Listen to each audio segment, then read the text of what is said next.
Hi, I'm Jim from Phillips Connect Technologies. On this video, we're going to show the wiring of the Smart 7 nose box done by Ron Fay of Phillips Industries.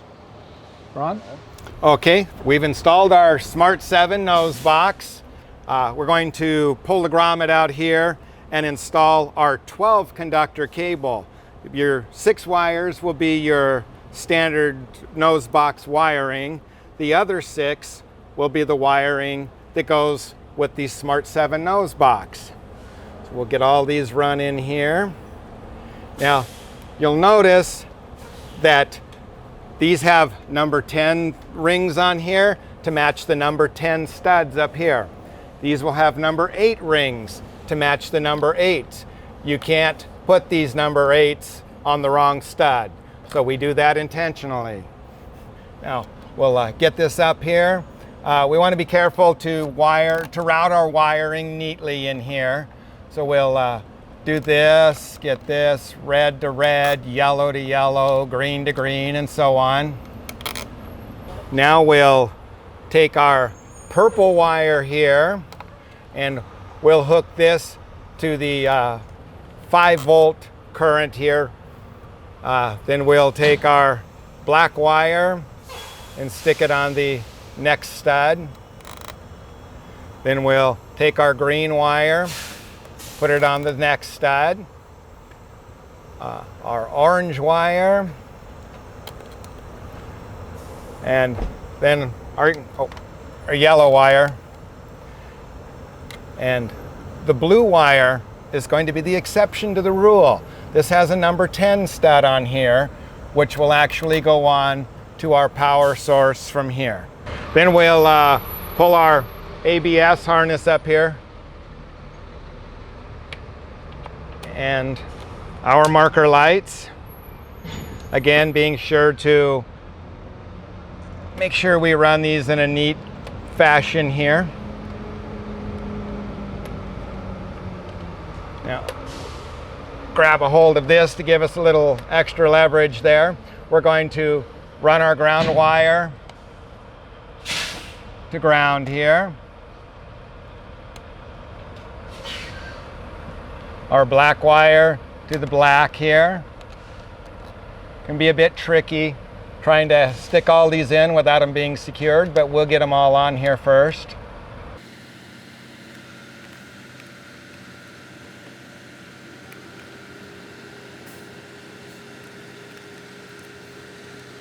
Then we'll install the ABS wires here, blue to blue, red to red, and white to ground here again. Then we want to make sure we have all the wires connected to the proper studs here, and we'll start putting our nuts on here.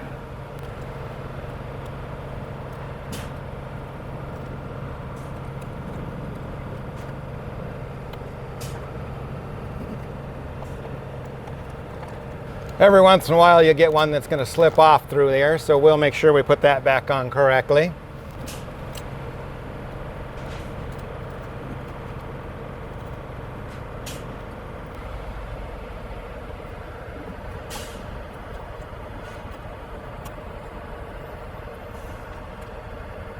Then we'll make sure we've got everything neat and stacked. Make sure that our wires are flexed to the side a little here so we can tighten them up. We'll just snug it up a little here.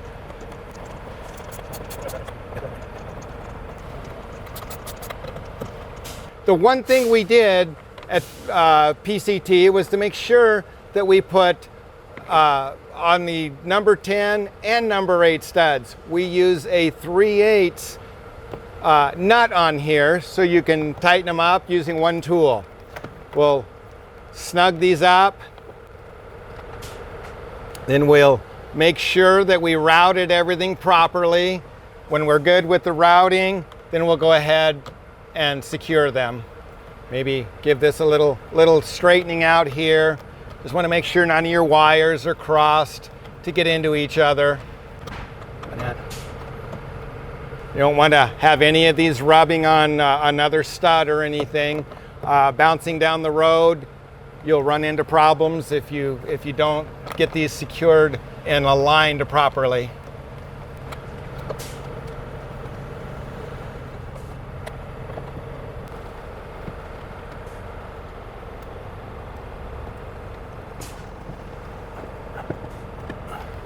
Then we'll make a quick visual again, make sure all these wires are running nice and neat in here. And we're going to slide our grommet up here. Now, you'll notice this grommet has a flat front and a curved back. We want to make sure that the rounded back is to the back of the box and the flat plate is here to the front. So when we stick this in, we've got everything hanging right here. And to keep this nice and neat, we're going to take a few tie wraps here. Get this up out of the way, we'll tighten this up. Then we'll come back through after we've done all of this. Make sure that everything's tucked away neatly. We'll run a little split loom up here and clean up everything. We'll put this in. Get this out of the way. Get our door secured.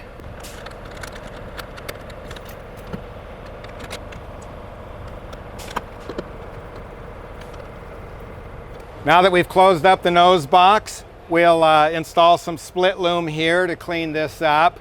And that concludes our Smart 7 nose box installation. Okay, we're at the back of the trailer where the PCT IntelliSense harness terminates on the very back of the trailer. We've got our RS-45 connection right here. So this is going to connect to the PSI receiver. So this PSI receiver we've mounted on a mounting bracket out of galvanized steel, and we're going to mount this to one of the bolts that goes through the floor bolts. So for that, I'm going to have Tom show how that's installed.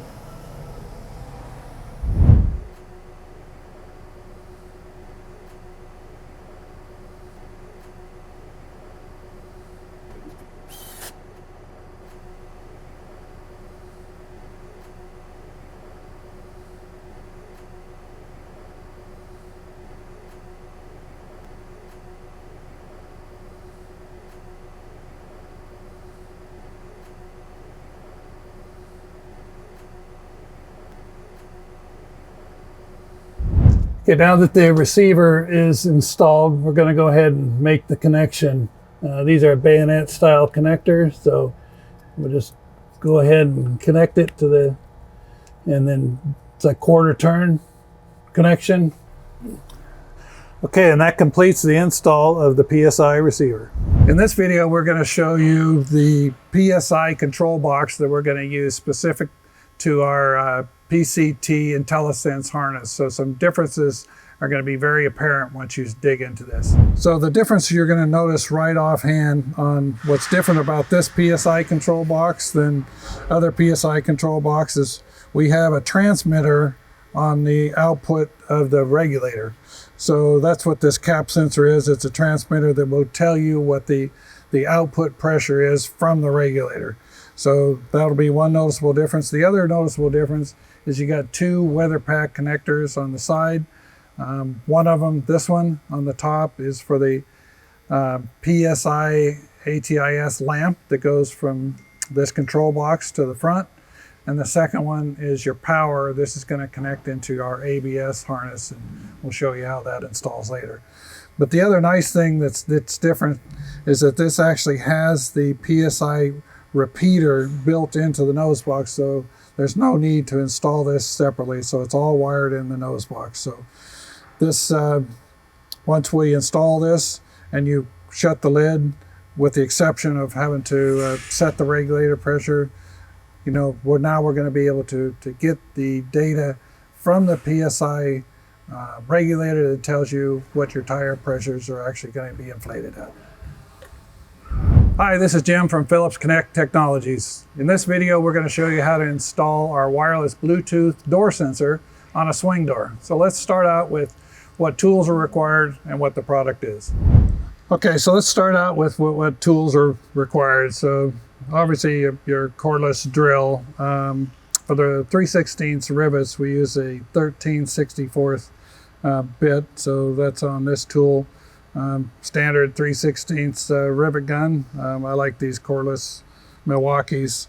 The sensor itself is this component. So as you can see, it has a unique MAC address on here. So we're going to capture that MAC address using our Install Assist mobile app before we install it. So this same sensor is going to be used on a roll-up door or a swing door. So we'll show you how it works on a roll-up door. But on a swing door, we have a magnet. So the magnet will be installed on one side of the door, the sensor on the other side of the door.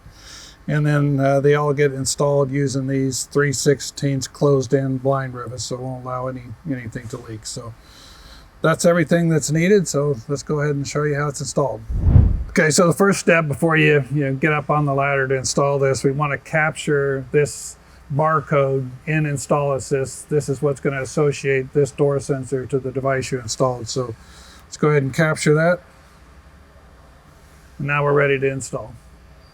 Okay, so we're going to mount this sensor on the left door and then the magnet on the right door. The right door, of course, opens first, so we want to make sure that the magnet is on the right door, the sensor's on the left door. So I like to mount them as high as possible, and then anywhere near,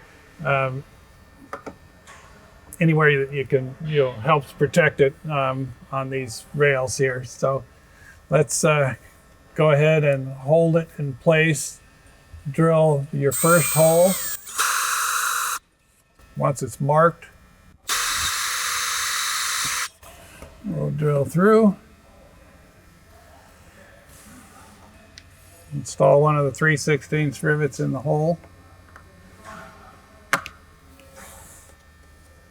I'm going to mark the next hole.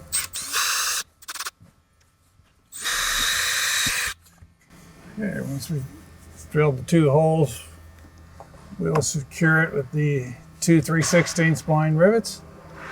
Okay, so once you get the rivets in place, go use our rivet tool to secure the sensor.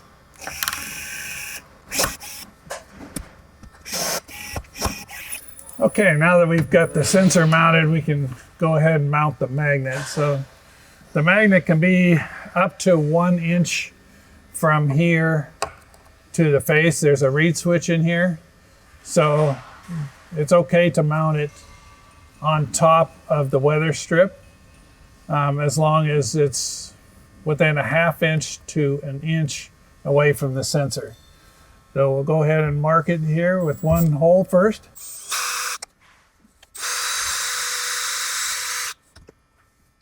There's 3 holes in here. If you need to use the 3rd one, you can, but we only supply 2 rivets. I'm going to go ahead and secure this one just so I can make sure that I got it straight.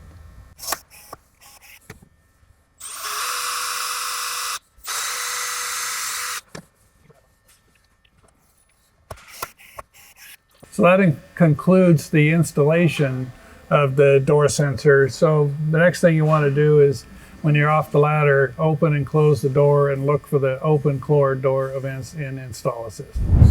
Okay, so now that I can see that my event says that the door is closed, we're going to verify now that the door is open.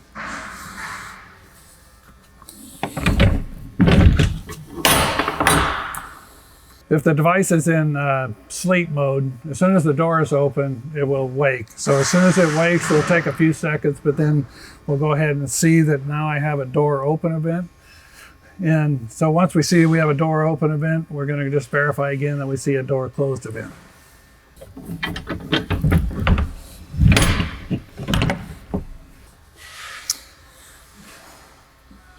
Okay, now the device was awake, so you got an immediate notification that the door is closed, so that will conclude the verification of the door sensor. Okay, now that we've shown you how to install on a swing door, let's talk about roll-up door. So on a roll-up door, these do not require the magnet, so it uses the accelerometer to notate the rotation of the door when it rolls up. So we want to mount it on the top panel of the trailer. There's no specific spot, but using the same installation that you did, drill two holes with your 11/64 drill bit and just rivet this in place. And then as the door exceeds 30 degrees, it will signify a door open. So real easy to install on a roll-up door.